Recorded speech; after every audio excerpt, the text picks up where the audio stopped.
नमस्ते। ये सामान्य प्रबंधन की चौथी क्लास है। इसमें हम पढ़ेंगे प्रबंध के सिद्धांत मूलतः। इसके लिए हम क्लास चालू करते हैं। तो इसमें प्रबंध के सिद्धांत से क्या तात्पर्य है, इसको हम समझेंगे। तो उसका क्या अर्थ होता है? प्रबंध के सिद्धांत प्रबंधकीय व्यवहार के लिए दिशा निर्देश देने वाले सामान्य कथन या सर्वमान्य सत्य होते हैं। ये सिद्धांत प्रबंधकों को निर्णय लेने, समन्वय स्थापित करने और उद्देश्यों की प्राप्ति में सहायता करते हैं। ठीक है।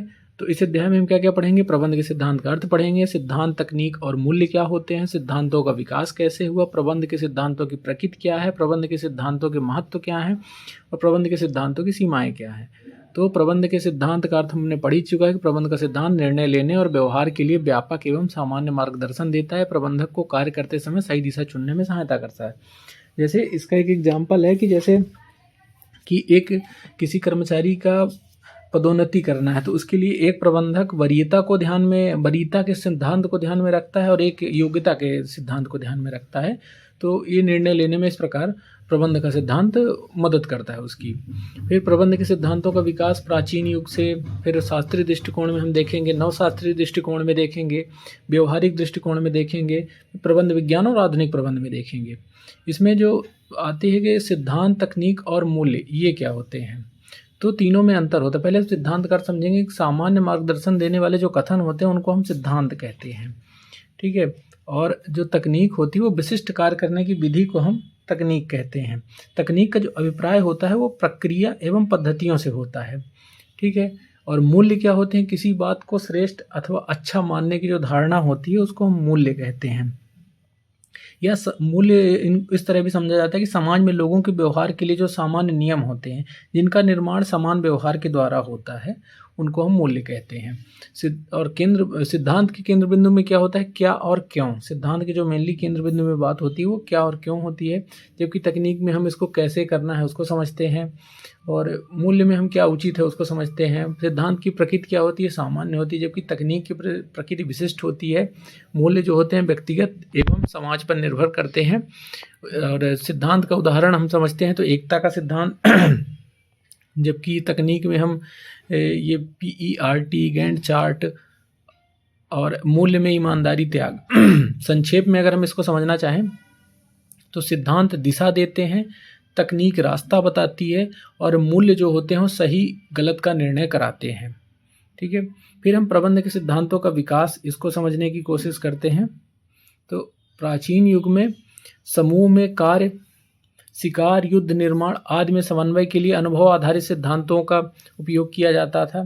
फिर शास्त्रीय दृष्टिकोण की बात करें जो 1920 से 1950 के लगभग दशक में चला, इसमें वैज्ञानिक प्रबंध आए, इसमें प्रशासनिक सिद्धांत और नौकरशाही संगठन आए। इसके प्रमुख विद्वान टेलर, फियोल, वेबर आदि थे। फिर नवशास्त्रीय दृष्टिकोण की बात करें तो 1950 से 1970 तक का काल चला। इसमें मानव संबंध, प्रेरणा, संचार, नेतृत्व आदि पर ध्यान दिया गया। हाथों अनुप्रयोग इसका प्रसिद्ध है इसमें नवशास्त्रीय दृष्टिकोण में। फिर व्यवहारिक दृष्टिकोण 1970 से वर्तमान में चला आ रहा है। तो इसमें मानव व्यवहार, समूह गतिशीलता, संगठनात्मक संस्कृति और परिवर्तन प्रबंधन पर जोर दिया गया। प्रबंध विज्ञान ये 1950 से वर्तमान में ही चला रहा। गणितीय मॉडल, सांख्यिकी, सिमुलेशन आदि का उपयोग कर निर्णय लेना। आधुनिक प्रबंध की बात की जाए तो प्रौद्योगिकी, नवाचार, वैश्वीकरण, लचीलापन और सतत विकास पर आधारित सिद्धांत है। ठीक है। फिर बात करते हैं हम कि प्रबंध के सिद्धांतों की प्रकृति कैसी है।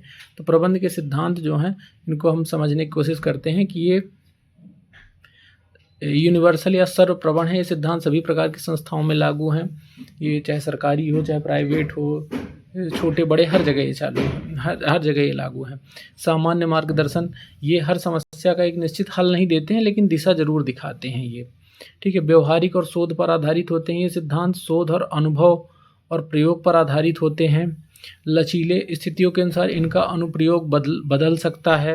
ये विज्ञान के सिद्धांत की तरह फिक्स नहीं होते हैं, ये परिस्थितियों के अनुसार इनका अनुप्रयोग बदला जा सकता है। कारण प्रभाव संबंध, ये सिद्धांत कारण और परिणाम के संबंध को समझाते हैं। परिणाम पर आधारित होते हैं ये। इनका उद्देश्य का जो अंतिम उद्देश्य होता है वो परिणाम प्राप्त करना होता है। सापेक्ष, ये सभी परिस्थितियों पर पूरी तरह लागू नहीं होते हैं। ठीक है।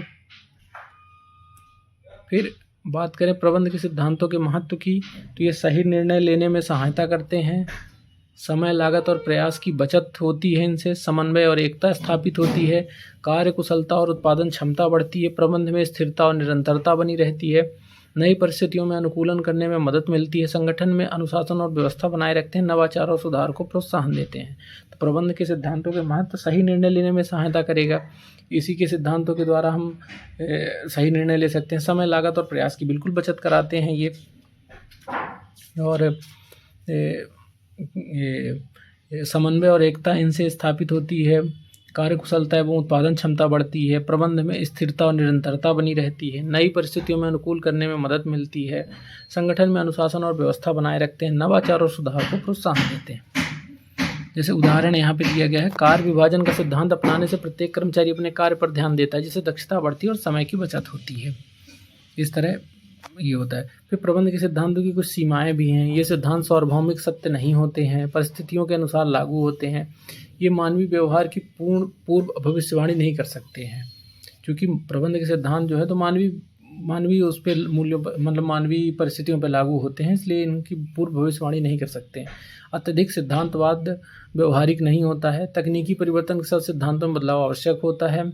नैतिक और सामाजिक मूल्यों की उपेक्षा हो सकती है कई बार इनमें।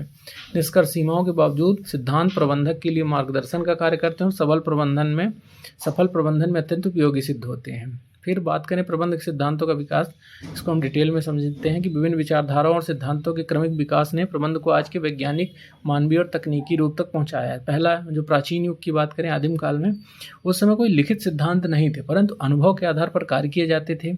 परिवार, जनजाति, सेना, कृषि और निर्माण कार्य में नेतृत्व, समन्वय, कार्य विभाजन जैसे सिद्धांत अपनाए जाते थे। कार्य मौखिक परंपरा और अनुभव से सीखे जाते थे। उदाहरण के लिए मिस्र में पिरामिड निर्माण में कार्य विभाजन और समन्वय, चीन की दीवार निर्माण में संगठन और नियंत्रण, ये सब उदाहरण के द्वारा हम समझ सकते हैं कि प्राचीन काल में भी कुछ ना कुछ प्रबंधन जरूर रहा होगा, तभी इस तरह के बड़े बड़े कार्य किए गए हैं। फिर शास्त्रीय दृष्टिकोण, प्रबंध को विज्ञान की तरह विकसित करने का इसमें प्रयास किया गया। इसमें मूलतः जो ध्यान दिया गया उसमें संरचना, नियम, पदानुक्रम, अधिकार और कार्यकुशलता पर। इसमें फ्रेडरिक टेलर का वैज्ञानिक प्रबंध का सिद्धांत है। फिर हेनरी फ्योल का प्रशासनिक सिद्धांत है, इसके अंतर्गत उन्होंने 14 सिद्धांत दिए थे। मैक्स वेबर का नौकरशाही सिद्धांत है, इसको हम आगे डिटेल में पढ़ेंगे। फिर विशेषताएं इसकी शास्त्रीय दृष्टिकोण की, कार्य को छोटे भागों में बांटना, नियम और अनुशासन पर जोर, पदानुक्रम और आदेश की एकता। फिर बात करें हम प्रबंध विज्ञान की, तो गणितीय और सांख्यिकी तकनीकों का उपयोग कर ये दूसरे के बाद ये नवशास्त्रीय दृष्टिकोण, ये तीसरा है 1950 से 1970 तक। इसमें मानव संबंध आंदोलन का उदय हुआ, कर्मचारियों की प्रेरणा, मनोविज्ञान, संचार और नेतृत्व पर ध्यान दिया गया। तो नवशास्त्रीय दृष्टिकोण का मुख्य जो था मानव संबंध आंदोलन, जबकि शास्त्रीय दृष्टिकोण में प्रबंध को विज्ञान की तरह विकसित किया गया, उसमें संरचना, नियम, पदानुक्रम, अधिकार और कार्यकुशलता पर जोर दिया गया। जबकि नवशास्त्रीय दृष्टिकोण में मानव संबंध आंदोलन का हुआ, कर्मचारियों की प्रेरणा, मनोविज्ञान, संचार और नेतृत्व पर ध्यान दिया गया। इसमें हाथॉर्न अध्ययन या एल्टन मेयो का जो हाथॉर्न अध्ययन था वो बहुत प्रसिद्ध है। इसमें विशेषताएं, मानव को सामाजिक प्राणी माना गया, समूह भावना और संचार पर बल दिया गया, कर्मचारियों की आवश्यकताओं पर ध्यान दिया गया।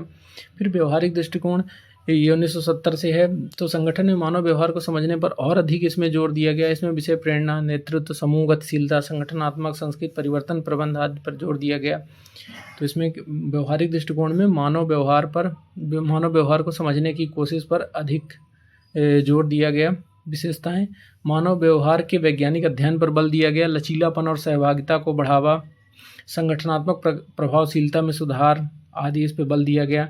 फिर प्रबंध विज्ञान की बात करें तो गणितीय और सांख्यिकी तकनीकों का उपयोग कर निर्णय लेना, इसमें प्रबंध विज्ञान में ये किया गया। विषय इसके जो थे गणितीय मॉडल, सिमुलेशन, लाइनियर प्रोग्रामिंग, निर्णय सिद्धांत, क्यू सिद्धांत आदि।